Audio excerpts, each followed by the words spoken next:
Her gelen mihnete geçtiğimi geldim, gayrı daha gücüm yetmiyor oğul, yandım oğul, oğul.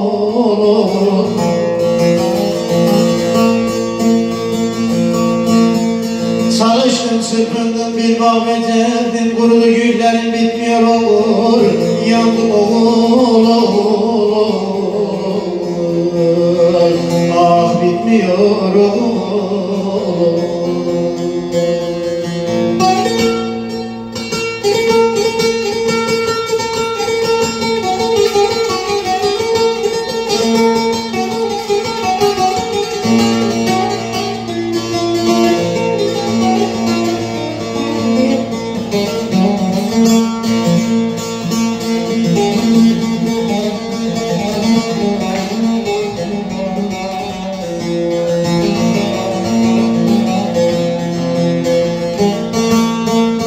Hiçim faydam ermez, yürekte yaram, sargı yetmiyor ki yaramı saram oğul, yandım oğul, oğul, oğul.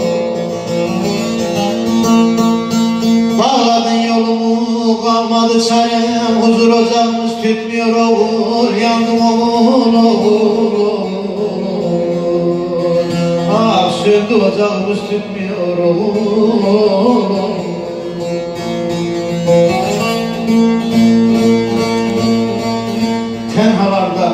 Tenhalarda gizli gizli ağlarım, çıkardım alları, kara bağlarım.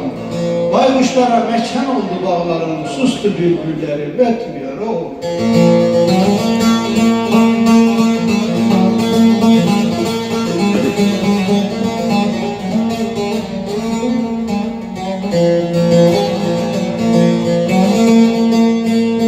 Şahinim gördüğüm meğer ki kader, bahtı kara kullar hep feryat eder oğul, yandım oğul, oğul, oğul.